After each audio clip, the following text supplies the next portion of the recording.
Hey, you there. Thank you for watching, and welcome to Forged Lines Forever. Today, I have a 5v5 custom match here on the most amazing Roxas map generator. So let's go ahead and introduce our teams and our players, starting off with Team 1 in the Northwest, ending with Team 2 in the Southeast. Starting off with Team 1 Southern player, they're working their way kind of zigzagging around their lineup. We have in Stitch Blue, Ross Boys 3. He is a Seraphim for this match as a 1200. To his east in Snow White is the Aeon player of Smithers. He is a 1700, and again, he's going as an Aeon. To his north in Forest Green, the best color and faction combination in all of Supreme Commanderdom. It is Bannable Offense as a UEF in Forest Green. As a 2000 rated player, he is the highest on his team, and he is tied for the highest overall. To his north, we have in Rust Citrus 984. It definitely had been better if he was orange together orange, but maybe somebody on Team 2 stole that color for him. He is a Cybern for this match as a 1600. And to his east, we have Twitchy Mofo in Pac-Man Yellow as a Cybern as well. He is a 1500. So over Team 1 side of the map, they have one of each of the factions with a second major in Cybern Tech, that being the two Cyberns in the back, the UEF in the middle, and then the Aeon and the Seraphim up front. Starting off with Team 2's Northeastern player, then zigzagging around their lineup as well. We have in Imperial Gray, Blarg 6516. He is a Cybern for this match as a 1200. To his west, we have an Amethyst Purple, Team 2's Snog as a 1900 in Amethyst Purple as a UEF. To his south, we have in Batman Gray, I Make War on You. He is the 2000 rated player on Team 2. He is tied for the highest overall, and he is the highest rated player on his team, and he's playing as the Cybern faction for this match. And in the color orange, he stole possibly the color from Team 1 Citrus. It is not Dory. So are we supposed to say he is Dory or he's not Dory? I guess he's not Dory. He is a UEF for this match as a 1600. And in Golden Dark Green to his west, we have Team 2's Gamer9 XXX as an Aeon, and he is a 1400.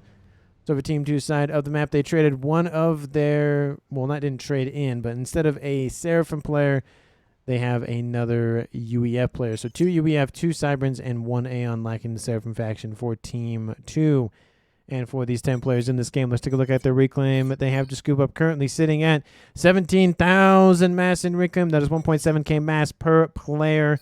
A decent chunk of mass to scoop up, and I almost forgot to look at where it is. It's pretty much dotted everywhere. There's definitely some clumps that players are definitely going to go after, especially these 450s and 700s essentially, with a couple of 5 or so 100 and 300 or so kind of on the northern and southern edges of the map.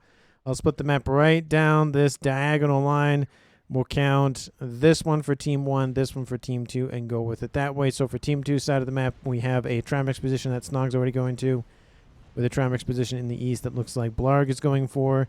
That's 2 so far. Another Trimax position right here next to I Make War on You, and another one right here, and another one right here. So there are 5 Trimax positions. Essentially, there's one for each player. Will it go to each player? Maybe, maybe not. But at least there's one for each of them, which is, of course, better than nothing. There's some mexes in the northeast and the southwest, kind of one-offs. But there's nothing in the middle due to the, of course, water in the middle of the map that our players are definitely going to be fighting over with the naval factories that have already been established by I Make War on You. 2 Navy makes a comment by him. It is a UEF and an Aeon for Team 1 and a Cybern for Team 2.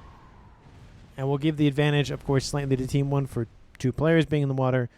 Of course, one has the cruiser missile tech, and one does not, at least in the water. Team 2 does have cruiser missile tech, just not currently active in said water. And we're starting to see where our players are headed off to in this game. It looks like it's going to be a 2v1 in favor of Team 1 in the southwest. A 2v1, most likely a 2v2, nobody in favor one way or the other.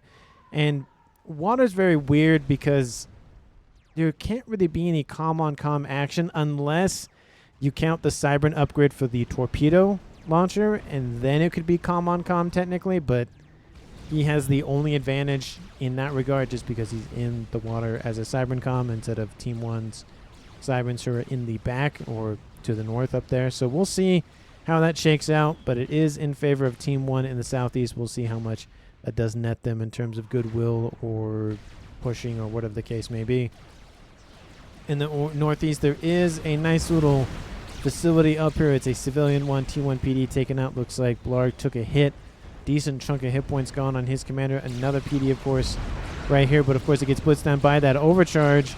And he doesn't lose that many hit points, but he's definitely not going to be stretching his legs anytime soon. He wants to go back to physical therapy and fix those issues with those those knees. Well, he has a bad knee or something. Gun range has been started for Smithers in the southwest, with Ross Boys doing the exact same thing that his mirror of Blarg is doing up there to the northeast, going after those two T1 PDs and then scooping up the reclaim, forming them structures.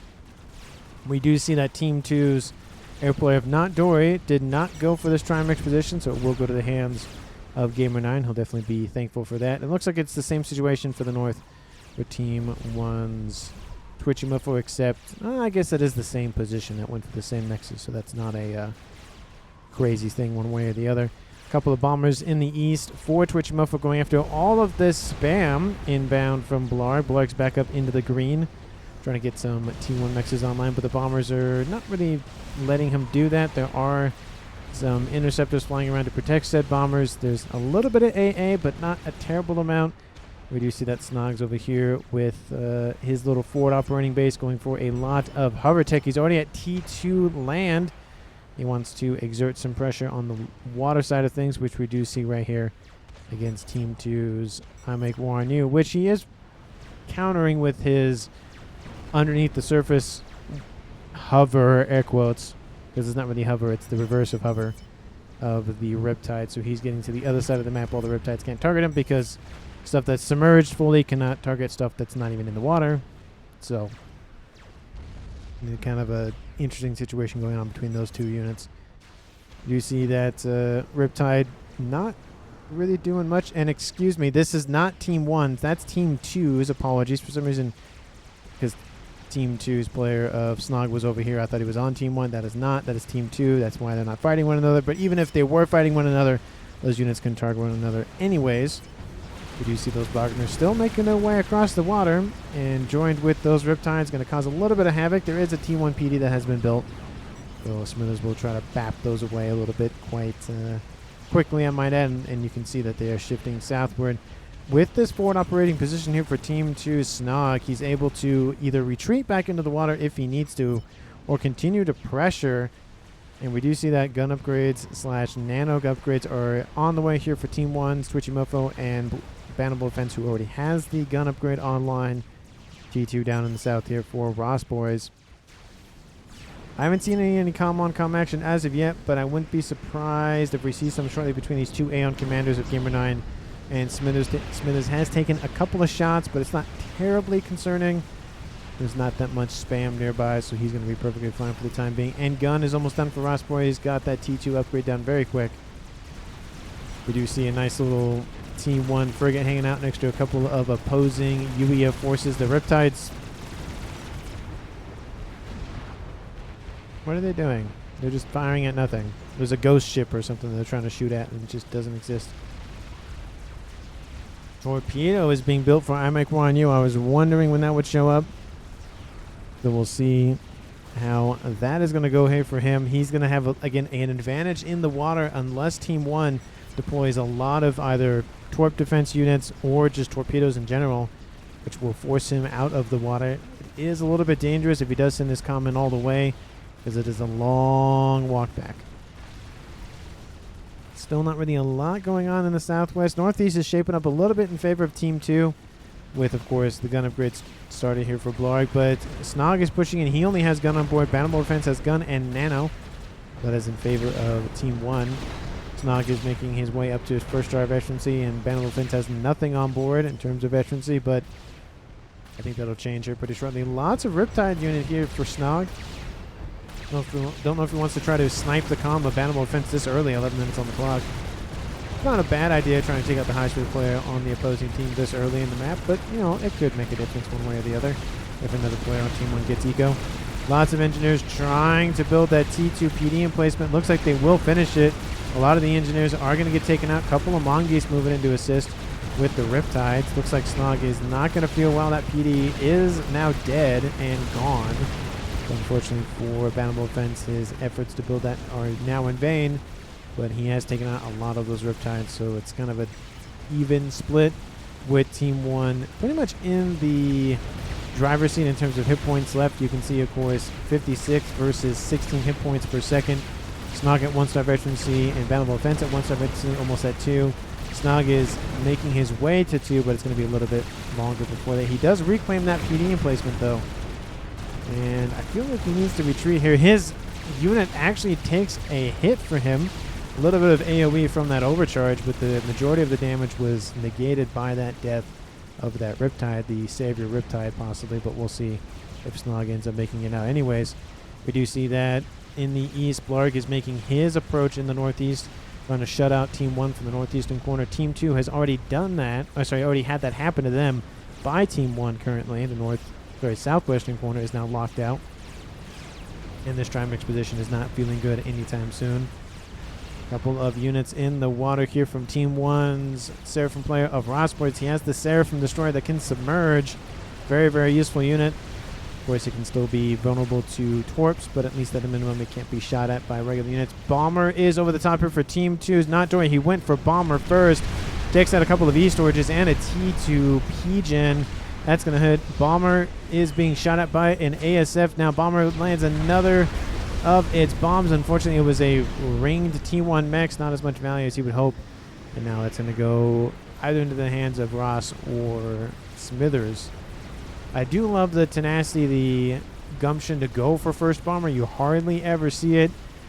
Was it worth it? Well, let's check Ross's power. Not great. He definitely needed that T2 P-Gen online, so that's going to slowly eat away at most likely his Navy, which he's a Navy now, as mentioned, of course, by the T2 Seraphim Destroyer, if I can speak online. So we have Aeon, we have Seraphim, we have UEF for Team 1 versus the Cybrants, and now UEF for Team 2. We have 5 of the 10 players, so half of them have a facility in the water. All of them have T2 Navy unlocked. Doing lots of investments going down in the Navy department. We do see Boundable Offense pushing against Snog. Twitch Muffle helping with that push as well. Gun and Nano on both of those commanders.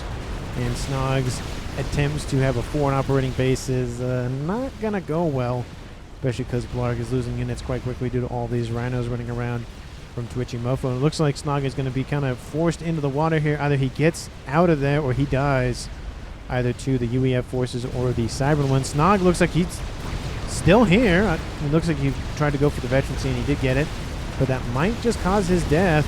He does have a nice little Valiant next to him, but it's not doing as much damage as he would hope. Another overcharge goes into those units. He's dropping hit points very quickly, sub 2,500.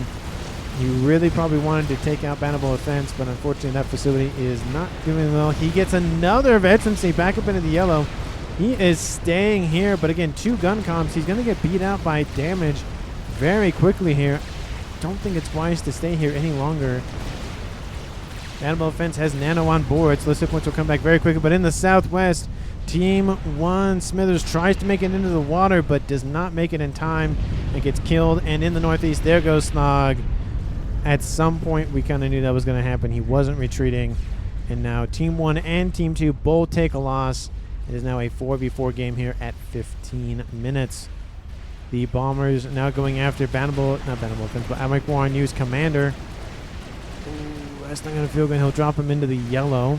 He'll still be fine for a little bit. The AA on board the frigates, not great, but he does have a cruiser online, which is now being targeted by said bombers, so that would be a nice little distraction for him. And of course, it's going to make it a little bit difficult to cover the air engagements because one is rust and one is orange. So the differences in color, there's a slight difference, but it doesn't help that we're also on this kind of dark tannish kind of orangey map. So it's just orange on orange on orange, which is not great for color scheme at all. Conversations in chat about use cruisers on mechs, non-ACU, says Smithers to Ross Boys. So Smithers, again, trying to help his team out. And he's actually messaging them individually, not just kind of putting it in all, not all chat, but allies chat, which is very nice. So you're going to get directed info instead of trying to read all of the text going on at the same time for everyone. Because sometimes it's kind of hard to figure out who somebody's talking to in allies chat. Nano started here for Atomic War New. He has stealth on board now. He's going to be there for a little bit. He's not feeling super well, but he's not doing too bad. He's almost back into the green, so it's going to be a little bit of time before he's back in the action, though. That destroyer plus a couple of cruisers from Team 1 essentially kicks Team 2 back quite significantly on this southern side. The only, of course, disadvantage for Team 1 is those destroyers cannot go on land that Team 2 Salem's can. You do see the bombers. No, not really sticking any bombers out here from Team 2's air player or the naval player here for IMEC1U. I feel like he needs a T2 air facility at a minimum just to pump out some sort of torp bombers to deal with these, but that's just my opinion one way or the other. Keep Navy together, says Smithers. That's definitely a good idea, specifically because now IMEC1U is pushing, and he's just going to take the middle of the map here. In the northeast, Team 1 now knocking Team 2 out of the northeastern corner, so the southwestern corner is gone, and the northeastern corner is gone for Team 2. They're being boxed in at the current moment. Again, it is still 4v4, so there's no advantages in quote-unquote manageable or definable APM, because there's still the highest rated players on each team plus other players and whatnot, so it's kind of hard to really say one team has a lot of APM more than the other. A couple of whalers inbound, though, from Team 1 Citrus, going after all of the T2 mexes that he got from that IMEC1U got from Snog. They're going to be hurting an eco a little bit. Cruisers online, though, so I'll deal with one of those whalers. The other two get away. There is T3 Lantic online here for Blarg, and now we have mexes being taken out by those whalers. Whaler doesn't really have that many hit points left, but it will get to first veterancy, which means it will slowly recover. There it goes, 6 hit points a second, and nice little HP boost. Oh, I said that really weird. Boost. There we go. In the southwest, Team 2's forces just stacking up, and the comm of Gamer9 not feeling super well for the hit points in terms of hull, but in terms of the shield, he's perfectly fine. Probably built the shield upgrade earlier. Does have some volcanoes to help deal with the missiles, but it's eventually just going to get rammed down by Team 1's cruiser missile nonsense if they continue to go that way. Shield boats online for both teams. Very useful unit. The only one on the high seas for this game. And that whaler has killed off multiple mexes. Now 5 mexes offline due to that one whaler. Definitely paid for itself and then some. Got a couple of veterancy for it as well. Whaler pushing in for these couple of units running around here for Gamer9. Again, and it's not like a lot of units are being thrown at this. It's like, oh, there's a gunship going there. There's a gunship over there. He's not really throwing immense numbers. We even see a gunship outbound from Citrus back behind Team 2's front line, now going after Gamer9's base. Actually veers off going northward. Don't know why it's doing that, but probably doesn't want to be spotted by those ASFs. Is probably what it is. The naval battle is coming to a halt a little bit, but it does look like most of the destroyers are being wiped out from Frostboys, but he's providing a nice distraction for now the Exodus. And are there any Valiants in this mix? Yeah, there's a couple of Valiants in that mix from Team 1 to go after this fleet of Cybern and UBF forces from IMEC1U. Of course, IMEC1U has the torpedo on board, so he's able to fight back quite well. The torpedo on board is not bad. Of course, it's very dangerous to do that, especially with this level of tech online, but if he's shielded up, Blarg defeated by Twitchy Mofo and Bannable Offense. Team 1 is just steamrolling on that eastern side. Looks like a couple of Percys came to help as well. And it is now a 4v3 in favor of Team 2. 20 minutes on the clock. Team 1 at 738 mass per second. Team 2 523. More than 200 mass in favor of Team 1. That could make the difference in Team 1 winning the game. But of course, now we have another player on Team 2 that has 3 bases. But to be fair, those bases are not feeling super well due to the invasions of the whalers, which are still happening now against Gamer9. That's one of the reasons why Team 1 is so far ahead in the mass department, is those whalers coming in and just ripping apart all those T2 mexes. I mean, that's 9 mass a second for every single ring T2 mex. That adds up very quickly, especially the T3 mexes that are going offline. Oh, that might soon go offline, I should say. Whalers have now been dealt with, at least most of them have. That will be a nice little reprieve for Team 2, but still, look at that mass. 800 mass a second now versus 500. 300 mass in favor of Team 1. Let me know down in the comments who you think is going to currently win this game. Of course, if you haven't done so already, please like the video and subscribe to the channel. Thank you, as always, so very much for watching to this point in the video. And as always, share this video with anyone, everyone, and always, most importantly, your pets. We do see, of course, that Nuke Commander still pushing in. Dealt with most of the forces from Team 1's Navy. Are there any more building over here? Yes, they are. Looks like T3 Navy is actually on the mind here for Ross Boys. We do see that the Salem's still firing shots over here to the west, though. In the east, look at this pressure here from Team 1's Naval Offense and Twitchy Mofo. They are essentially at the halfway mark from the north side to the south side. Team 1 owns, I'd say, almost 75% of the map. Navy's kind of fluid.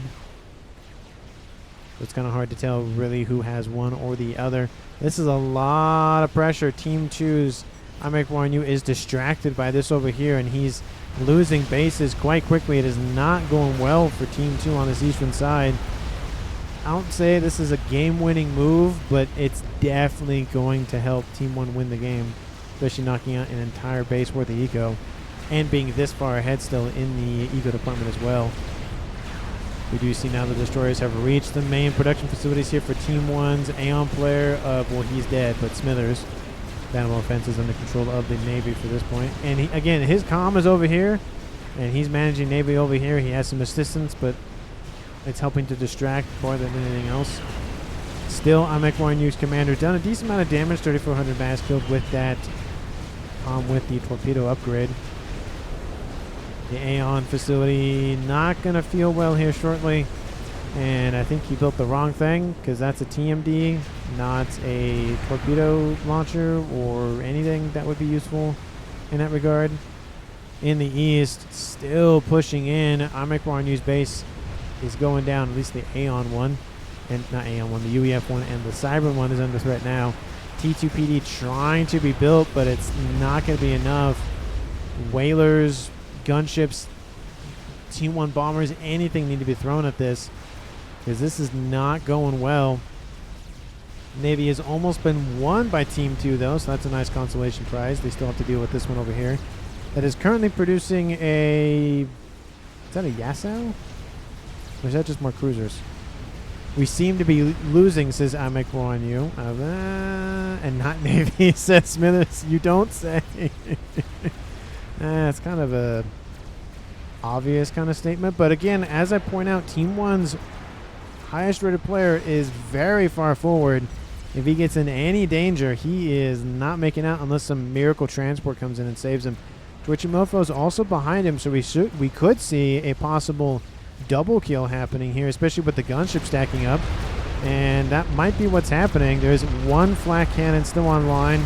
Naval Offense, he probably was thinking this was going to be a one-way trip anyways. And Gamer9 saying our team still cannot win. I wouldn't say that, especially with Naval Offense going down here shortly.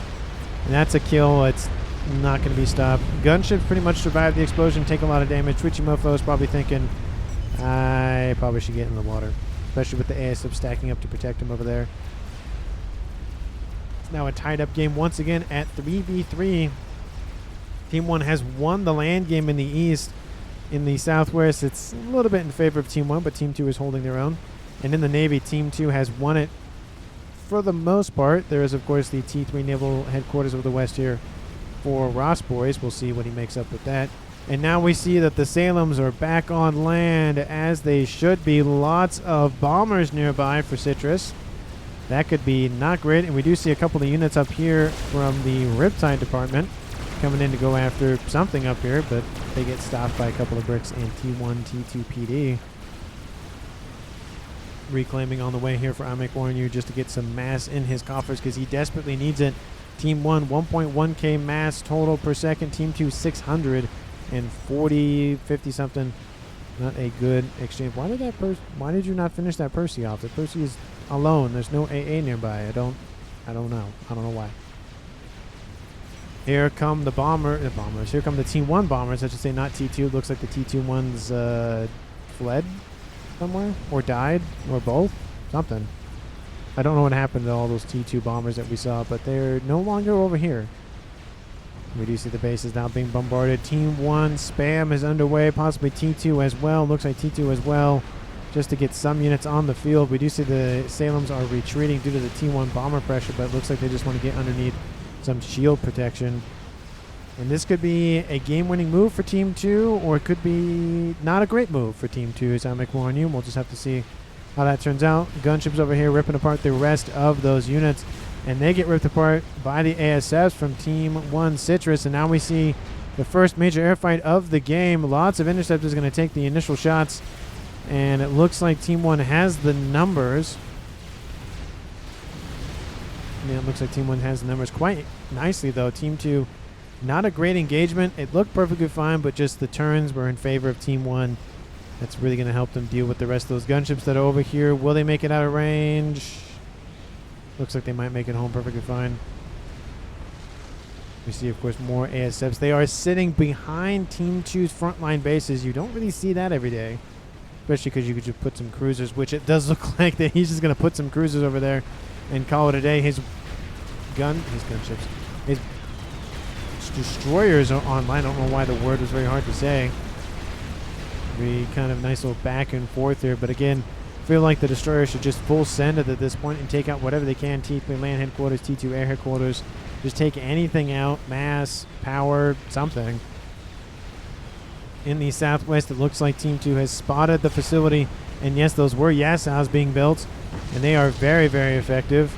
The T2 destroyers are trying to defend all those torpedoes, but there's only so much they can do. It looks like they've done as much as they can. There are more units being added to the pile. Another Yasau is down, so it's a 2v1 scenario. The destroyer's main cannons are in range with the cruiser missiles hanging out as well. Ooh, that one just took an artillery shot to the face. That's gotta hurt. Another couple of T1 bombers just raiding everything. It does look like some destroyers are veering off to the north. Now going after what's up here. There's a decent amount of T2 tickle cannons up here, but again, that is better than nothing. So it's going to be very useful for at least kind of shooing them away more than anything else. Another attack in the east here by Team 1's Twitchy Mofo. IMEC did build a decent amount of T2 PD in the mix, but there's a lot of bricks to chew through, and they can fire very, very quickly. It looks like they're being microed as well, so some of those shots are missing. That's where those laser cannons, those Utashallers, are very, very nice to have in this scenario where the units are constantly moving, not kind of just sitting there standing still or walking in a straight line. In the southeast air grid, expanding out quite nicely here for Team 2's airplay of Not Dory. Team 1 looks like it's a little bit in favor. Crab almost done for Citrus, though. And Crab is almost done as well for Twitch Mofo, so 2 crabs for Team 1.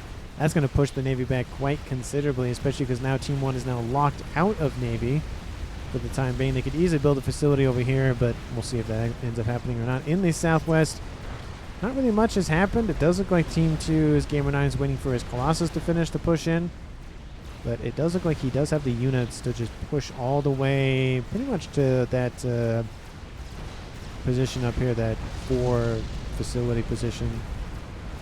We'll see if he ends up doing that or not. We do see that there's still more bricks and bricks being pushed into this base. The base is pretty much dead. There's still a couple of PD, but not much. There's some spearheads running amok over here as well. This one, for some reason, under the control of Citrus, but it just is. Twitchy Mofo finishes his experimental. That's that crab. Of course, this one's already done. And more air grid expansion here for Citrus. Get an Omni up on the top right. That's definitely a smart play, just in case any sort of nasty little things come into that corner of the map. Lots of Riptides inbound. Destroyer's doing a decent job of holding them back, but you can see they are pushing in quite heavily here. T2 Naval Headquarters being upgraded to, as we speak, to again cut down on the travel time of, I would assume, the units, but at least the engineers at a minimum. Destroyers now roaming over here, taking out whatever they can for Twitchy Mofo, just enacting their pound of flesh for their actions earlier. Gunships moving in against those bricks. T2 UEF headquarters might go down. Actually, will go down. Oh, maybe, maybe not. Lots of flak coming in to deal with the gunships from Not Dory, though. That's not great. Will they get the brick? No, 900 hit points. And there goes the facility. The Siren one is the only one left standing. Still, the Riptide's pushing into IMEC position. He can't use his torpedo because they are hovering above the surface. Looks like they're spamming out T2 destroyers. That's where having Seraphim Tech would be very nice, or having a Neptune with laser weapons, so you don't really miss your shots. Is of course not a lot of damage being output by the individual Riptides, but again, 1,000 of anything will kill anything. That's kind of one of the main phrases I say on the channel. In the east here, I was going to say northeast, but this is now the northeast for Team 2. A couple of shots being thrown at those Medusa from the Fat Boy. We do see in the northwest now a second base is gone from Team 2's original 5 lineup. So that is a lot of mexes to be down, especially at this stage in the game. Team 1, though, has dropped to 1,000 even mass income for a brief moment. Team 2 at 880. But, of course, it will be aided by the 2 crabs that are on station for Team 1. Roz builds an experimental. Is it something nice and spicy? It is a chicken.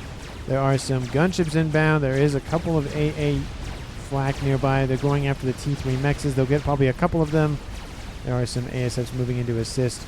We do see in the south those Harbingers assisted by the Colossus pushing in against Ross Boy's units. He's going to be forced back. And in a fight with a chicken versus a Colossus, Colossus will win that fight. Unless the Colossus is being dumb. But I highly doubt the Colossus will be dumb. We do see again, Amekwarnu has retreated quite significantly due to just the entire pressure mounting from Citrus. 45,000 mass. Oh, talking about over here to the east. Definitely in Team 1's territory pretty much. We do see Bricks have taken out the T2 Cybran headquarters for the naval side of things, and now no more cruisers can be built, or destroyers for that matter, for Team 2's Amekwarnu. And I do love all of the assistance coming out from Bannable Offense. We did see some, of course, from Smithers as well, helping out their team as much as they can, even from beyond the grave. It does a lot. You don't really see it, but it does help. We do see a lot of T2... Oh, those are T1 engineers, excuse me. Trying to build some T1 PD, but I don't know. I mean, those bricks are heavily wounded, so they should be easily dealt with. But still, losing a lot of build power is not very nice, especially because their facilities are now down. Bombers inbound going for the comm. It looks like that might be enough. Might take one more pass. No, that's enough. And there goes Bannable Offense. He was already in retreat, but with the crab pressure in the water, plus the bombers overhead, it was just enough to tick him over to 0. And that is now a kill for Team 1, dropping this game to a 3v2 in favor of Team 1. Remaining players for Team 2 being not Dory and Gamer9 XXX. Looks like Smithers saying 45,000 mass over there, so large grouping of reclaim for Team 1 and Team 2 to scoop up. This transferred over to Dory. I think it'd be better in the hands of Gamer9 at this point, but that's just my opinion on the matter. Gamer9 has pushed back Ross Boys on this western side quite significantly. Harbinger is leading the charge, though. Definitely need to wait for that Colossus to gear up with it. We do see that Colossus now shifting westward, though, so we'll see if Team 1 catches up to it or not. And those Harbingers are fleeing for their lives at this point. Crab is now back on land. If that's the same Crab, it could be a different one. I think it's the same one. Dropped below 50% of its hit points. And Crab over here, the one that Twitchy built, that one perfectly fine. Another experimental done for Citrus. Built a Fat Boy Nuke online for Twitchy Mofo, because why not at this point? 34 minutes on the clock. Team 2, you do have an SMD. It is loaded. Very smart. We'll see if that will make the difference or not. Looks like the Colossus is spotted, and the chicken is following it. Like, I can see you, dude. You are not getting away from me. Where do you think you're going? I can see you. It's kind of a funny engagement there, kind of thing. Looks like Team 1's Ross Boys is retreating, which he doesn't need to because the Colossus doesn't have torpedoes, so he's perfectly fine sitting in the water. He could be trampled on, which is fair, but it just depends if Gamer9 is really microing that or not. We do see Colossus in the water, and again here for Gamer9, and Fat Boy might be destroyed by the laser if that head perks, whatever the... Puts his head above the surface of the water. There we go. Trying to use other words, and the words aren't working. My brain not working very well for the English speaking. I don't know why. Just never does when I cast these games. Never does. I think it's because my brain is trying to go a mile a minute and my mouth can't catch up to it, so it's just struggling. T2 Torp bombers in the west here going after that Colossus. That's going to help things. Colossus forced out of the water. Colossus is going to size himself up next to the chicken. The chicken should be enough with the Ion Storm to kill that, but we will see. Another chicken over here, though. That's going to be enough to stop the Harbinger threat down the middle. Gamer 9, and that's most of his offensive units nearby. Everything else is not there. Fat Boy did make it underneath the surface, so he's fine there. Crab is down. All those destroyers were enough, but here comes Tsuchimofo taking out the second T2 naval headquarters for Dory. And not Dory is just fighting a war on multiple fronts, both in the north and in the east and in the everywhere. ASF fight going to happen once again. Great engagement by Citrus. Nothing being contested by Team 2's air player. Oh, that's just so many dead ASFs. Looks like he was trying to go for the cruiser cover, but it's not going to matter. Team 1's going to still go for it, and that's going to be a huge victory. Once again, extend that lead in ASF count, giving Team 1 air dominance at this point. 80 ASFs and falling. There are a decent amount of gunships in the mix that will be wiped out, possibly. That's not good. There are some force destroyers focusing on the Crab. The Crab should be fine, though, against that many destroyers. It's not going to feel good afterwards, but it should be fine. We do see the gunships now going back underneath the cruiser fire, but I don't think there's any cruisers remaining, so the AA on board the remaining destroyers is not great. Looks like a Colossus is bearing down the middle. The one that went after that Fat Boy down there, who's still sitting down there. Lots of T2 units inbound. They'll probably swarm that unit. I don't think they'll get very far. Maybe we'll get to those spam facilities, but I highly doubt it. Nuke, how are you going? You're almost loaded for Team 1's Tsuchimofo. And now 2 Fat Boys in the east. Not looking super great now for Team 1's Tsuchimofo, but again, Team 1 has gained so much territory in that time. I mean, they've netted a lot more mass than Team 2, 300,000 mass more, to be in fact. And most of that is not from reclaim. That is by generated mass. Team 1 only leading by about almost 40,000 mass reclaim, which is, again, very good considering they've taken multiple areas with tons of mass killed. Megawith almost dead. Another T2 naval headquarters is online. This one is gone. At least the facility is gone. I don't know if it was a headquarters or not. ASF coming in to take out some of the bombers, but then get wiped out by the ASF from Team 1's Citrus 984. Nuke is loaded. It's ready to fire. Colossus is dead and hooked around to Rossboy's base, but this wasn't enough to break on through. Lots of units just ripping into it constantly. We see a Fat Boy emerging over here. Gets sandwiched, but get ganked by a Fat Boy. Ganked by a Colossus. Like I said, I can't speak to that for some reason. In the south, Chicken tries to blitz on past this Colossus. That one's not going anywhere. That one's dead. That's going to be a little mass dump for Team 2. Team 2 is still holding in there, I will admit. A couple of transports with some bricks online. Some of them will land, some of them will not, but those 2 Fat Boys are not going to have a good day, to say the least. Ooh, that is a good attempt by Tsuchimofo. I love that strategy of just dropping units on top of your opponent. Unfortunately, there were a couple of AA units nearby. Maybe you could have just done the Fat Boy AA, as well as, of course, a couple of bricks moving in as well. So I do love the attempt. It just wasn't enough. It looks like there were some broadswords running around. Don't know if they were engaged in that fight particularly or not, but still. Team 2, what do you have up your sleeve? You need something big. A satellite is nice, but you need a lot more of those to really come back in this game.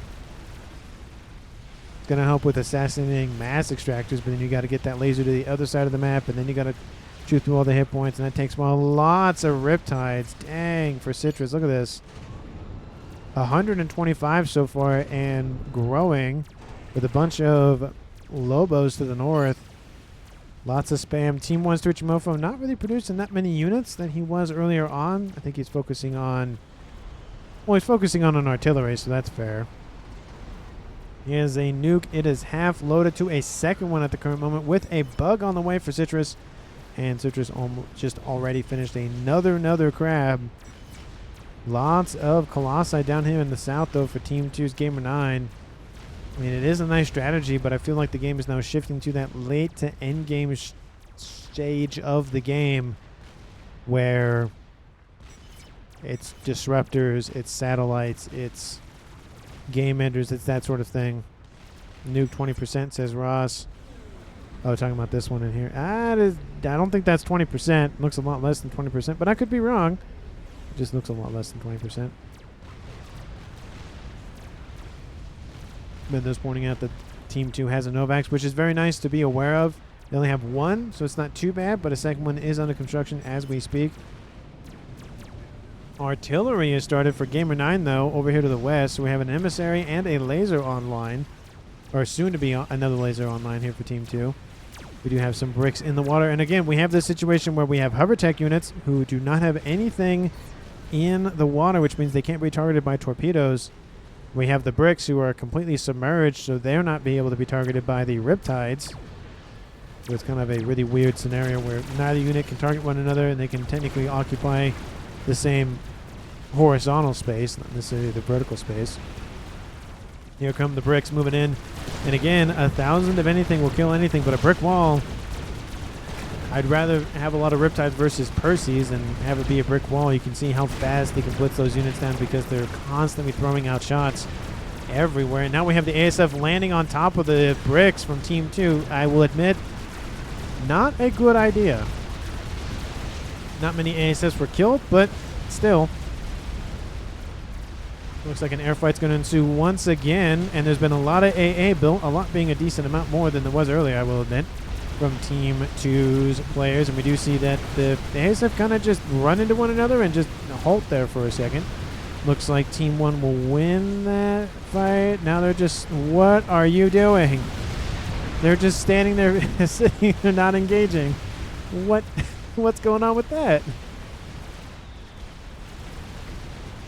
We do see that the spam is reaching the bases here for not Dory. T3 mixes, mass storages, the everything is going offline. Was that a Billy Nuke? Oh no, that was a spy plane. It looked like a Billy Nuke. I'm just going to make sure just in case. No, Twitch Mofo's nowhere nearby. It looked like a Billy Nuke just very briefly, but it was not. It was yellow, had a little bit of black detailing in it. But Twitch Mofo also isn't he isn't UEF, he's Cybran, so that would not work anyways. But we have a nice group of Corsairs inbound from the west, a decent chunk of them killed on the way to their target. Either they're going for the lasers or they're going for artillery. It looks like they're going for the lasers, but are they going to switch to the SMD, it looks like. Will they get it?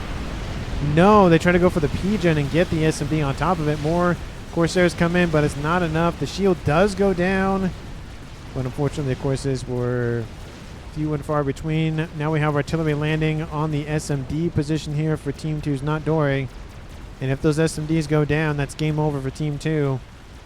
And of course Team 2 knows about the artillery from Team 1's Twitchy Mofo, so it is again turned into that stage of the game. Looks like a chunk of the air good was carved out, but it looks like the shields are coming back online, or online at least.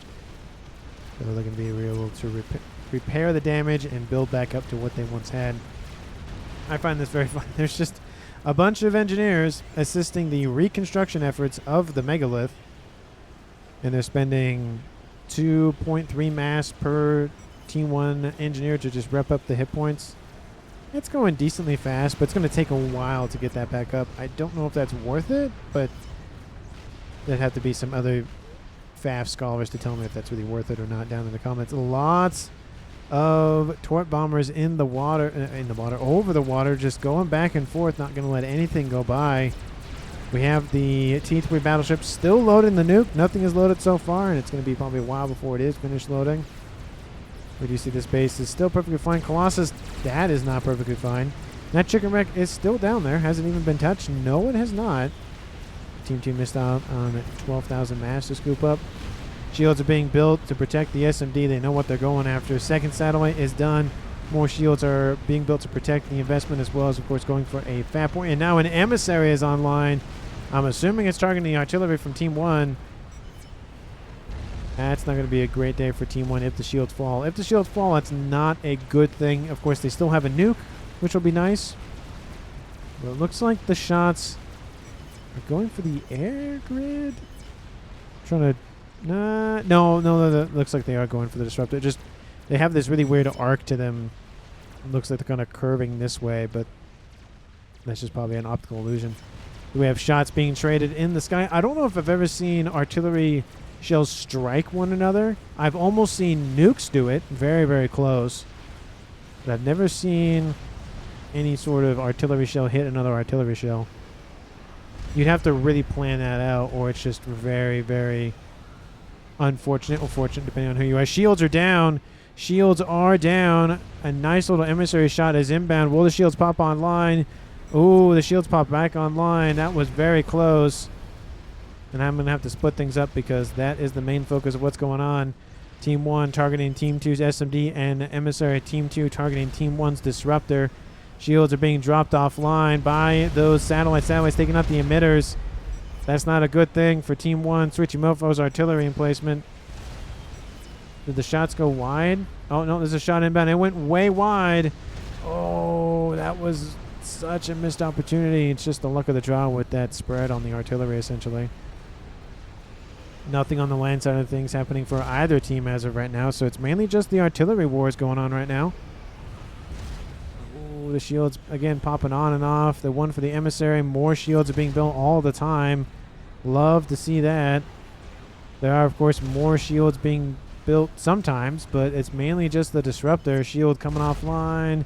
This one's being assisted, so it's really what's keeping this position alive. The P-gens need to be targeted from Team 2 to really just punch through the hit points on the remaining shields. There, and there goes the shot. Takes out one of the P-gens. Oh, that's got to hurt. And the nuke is fired. Where is it going? Did Team 2 lose an SMD somewhere? No, the disruptor is taking damage, and it is gone. Artillery is offline, and there goes the rest of that everything. But the bug is inbound, going for the emissary from Team 2, so both players lose their artillery emplacements. There it goes. Ooh, that's not great. There is a decent amount of AA still here, but not a terrible amount. They're going to go for that other SMD, I would surmise. That nuke going for this base over here to the west. Those 3 Colossi not going to feel good. One will die. The other 2 will be severely wounded. Bug goes for the satellites, doesn't get it. Kaboom! Kills everything but those Colossi. And almost kills that one by crash damage. Oof, that's not great.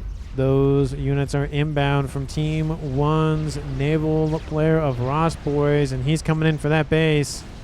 Team 2 doesn't have artillery to fight back and leaves in the Team 2 department. T2 department.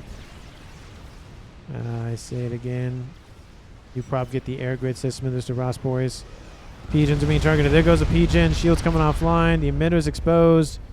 Oh, it gets upgraded to the 2nd tier, which means that full shield gets repped up. Gamer 9, Control K is leaving this all up to Notdory. It is now a 3v1 in favor of Team 1. And I think this amount of units might be enough to crack the remaining shields and take out Team 2's last remaining player. He doesn't have a lot of firepower to fight back. There are a decent amount of cruisers protecting that that battleship. And there goes Team 2 actually just Control K-ing it. They kind of saw the end in sight. There was an interesting thread going on here in the northeast. There was a lot of bricks waiting, though. But that amount of Fat Boys probably wasn't going to do a whole lot. It pretty much just came down to Team 2 just didn't have enough available to them at the end there to really keep the game going, especially in the base, because, yeah, they had a couple of gunships, and maybe the Percys could have maybe come in and assisted, but it was... I don't know. It was definitely one of those calls of maybe there could have been a way for Team 2 to pull out of it, but this base was entirely gone. Most of the mexes were taken offline. Team 1, of course, has the eco, so essentially at some point it was just going to be rolling over, and we had Twitchy Mofo going for laser, so he could have gone for a cloaking up, like transport in, or he could have gone for a teleport play. I don't think the teleport play would have worked because there's a bunch of Team 1 PD there, but let me know down in the comments what you felt, what you would do in Not Dory's position. Maybe I would have tried to stuck it out for a couple more minutes and maybe try to go after these units down here, but there's also 4 chickens over here, and all those Colossi are dead, so it would have probably only been a matter of time. But again, thank you so much for watching. I really do appreciate it. If you haven't done so already, please like the video and subscribe to the channel. And I will see all of you in the next one.